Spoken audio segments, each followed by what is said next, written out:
Okay, so we're going to start out today with learning some shading techniques, and I do recommend that you practice these before you actually dive into doing a drawing because it's going to help you a lot. So you just want to take a basic pencil, and what we're going to do is just practice doing shading. So the first thing that you want to do is just go one direction, and it can be really helpful to just kind of have a light touch in the beginning and go backwards and forwards. That way you can fill in any of those little gaps and get a nice smooth area of pencil shading. Okay, so there's our first one. And now we're going to press a little bit harder with our pencil. It will help you a lot if you rest this part of your hand and also your wrist. You can kind of press it into the paper or the table that you're working on, and that will help you also get a nice steady area of value. Okay, so we're going to go backwards and forwards, and this time I'm pressing a little bit more, so now it's a little bit darker. See, going backwards and forwards. You may want to slow down if you're not used to doing this shading, because that'll help you if you go a little bit slower. So there's our light, here's our medium, and now we're actually going to take our pencil and press really hard, going backwards and forwards. So this way we can get a nice dark value. Going backwards and forwards. There we go. Nice and dark. Notice how I am wanting to cover the area so there's no gaps of white paper showing through. Okay, so this will be our light, our medium, and this is our dark value. Okay, so I'm also going to show you how to do a gradation. So what you want to do is go ahead and start out just pressing lightly, and then you want to go a little bit darker. Now you can go back and forth if you want, because that's going to help you just cover some of those white areas. And then after that you really want to press hard, going backwards and forwards. Okay, so this is a gradation because you're going from your light to your dark. And then I like to go over one more time, but very, very lightly, so everything kind of blends. And then right towards the end, I'm going to go really soft. That means I'm going to not press very hard at all. Going backwards and forwards, lighter and lighter. Okay? So here we have our dark, our medium, and our light value in this gradation. This can be a really useful technique to use if you're going to be shading and you want things to kind of look three-dimensional. I like to use this gradation technique. Okay? So now we're going to experiment with cross-hatching.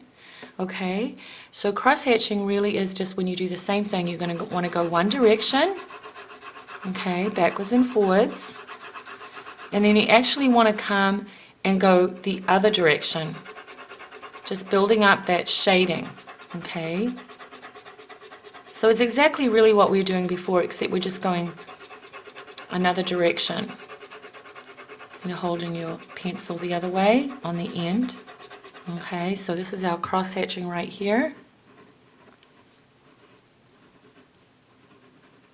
Okay, all right, and I'm going to show you how to do some smudging, which is really also useful. So what I'm going to do is just lay down some value, going backwards and forwards, just to fill in those gaps. Okay. So once I have some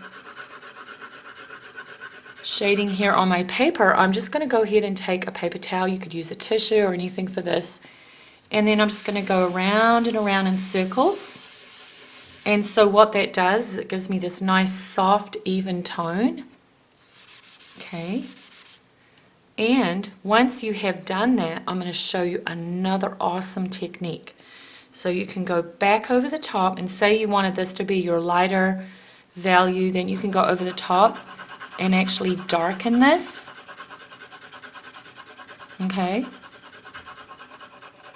And then you can still come back and blend it together using your paper towel. So it's like you can work in layers. So that's another great thing with shading. There's so many great techniques that will really help you make a successful drawing. And so these are just a few. And I'm going to show you one last one that I think you're going to really like. This one's a little bit different. So I'm going to reach for another pencil. You want to make sure that you do keep your pencil sharpened. So this one over here is we make this little circular little pattern. Okay. You kind of have to slow down for this one, especially in the beginning. Round and round, okay. And this can be really good for shading. It's kind of like the cross hatching. And this is a great way to get some texture. So for instance, if you were going to be doing a drawing of, say, a reptile and you wanted to get some really interesting texture, then you could use this, or maybe kind of the bumpy texture of a tree trunk. You could use this, okay. So just making this little circular pattern, and you still can come and use your paper towel if you kind of want to soften it a little wee bit. So you still see that you're getting some texture, but you've softened it. Okay, so that's really good. Now I want to show you another awesome technique. Okay, so we're going to take our pencil here, and I'm just going to create some more shading. See how I'm going really fast? And you'll find that in the beginning you may want to slow down when you're learning these techniques, but once you practice a lot, you'll be able to go really fast. Okay, just like anything else, it takes practice. Okay, so there we go. You can go ahead and take your pencil and erase, just like that.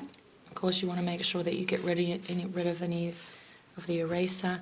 So this is a great way too for creating highlights, is you can just use an eraser to pull out some of the value right there.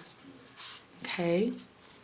You can also create texture just by using the edge of eraser. So if you want to make an area that has interesting little markings on it, you can use an eraser to pull out some of that. Okay, so that's another really great way to use an eraser. Okay, and even with this, maybe I wanted to make a pattern, say it was a reptile and it had some interesting markings. Look at that. I'm making little circular strokes here with my eraser. These are little kind of lines, and here we have little circles, and I'm just going to go ahead and pull away some of that extra eraser that we don't need.